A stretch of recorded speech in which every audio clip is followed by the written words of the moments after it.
জন্মদিনের দিন অফিস ছিল, তাই আমার বাড়ির সবাই রাত 12টায় এসেছিল সারপ্রাইজ দিতে। আর আমার জামাইবাবুর অবস্থা দেখো, এইসব দেখে তো অনেকটাই সারপ্রাইজ হয়ে গেছিল। চলো সবটাই শেয়ার করব তোমাদের সাথে। Hello everyone, welcome back to my channel. আমি চন্দ্রানী। আশা করি তোমরা প্রত্যেকেই খুব ভালো আছো, সুস্থ আছো। আমরাও খুব খুব ভালো আছি।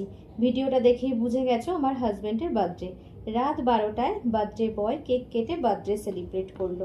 তারপর জন্মদিনের দিন অফিস থেকে ফিরে রাতে বেরিয়েছিলাম ডিনারটা বাইরেই করবো, এটাই প্ল্যান ছিল আমার।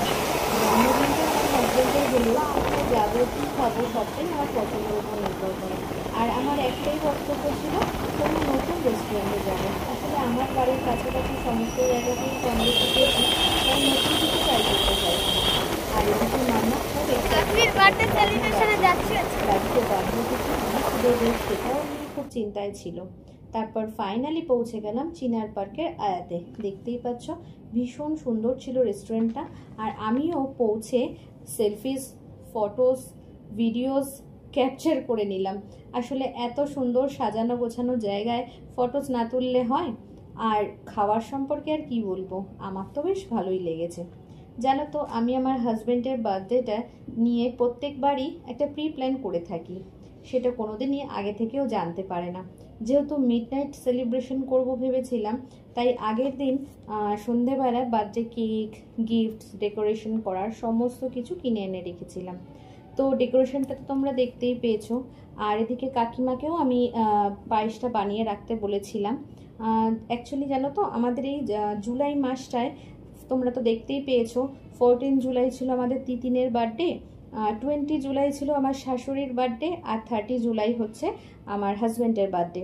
20 জুলাইয়ের ভিডিওটা এখনও তোমাদের কাছে আমি আনতে পারিনি, অ্যাকচুয়ালি আমার এডিট করা হয়নি। খুব শীঘ্রই তোমাদের দেখাবো। অ্যাকচুয়ালি জুলাই মাসটা ধরেই চলে আমাদের এই বার্থডে মান্থ, কিন্তু এই সমস্ত কিছুই আমার বার্থডে বয়সের ছিল অজানা, মানে সম্পূর্ণটাই ছিল সারপ্রাইজ। আর এদিকে কি হলো, শ্রাবণ মাসে জন্মদিনের কারণে আমি কোনোবারই ওর জন্মদিন বৃষ্টি ছাড়া কাটাতে পারিনি।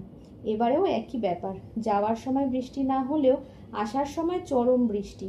কারণ আমার মনে হয় ওর জন্মদিনে ওর গায়ে এক ফোঁটা বৃষ্টি না পড়লে ওর জন্মদিনটা সম্পূর্ণ হয় না।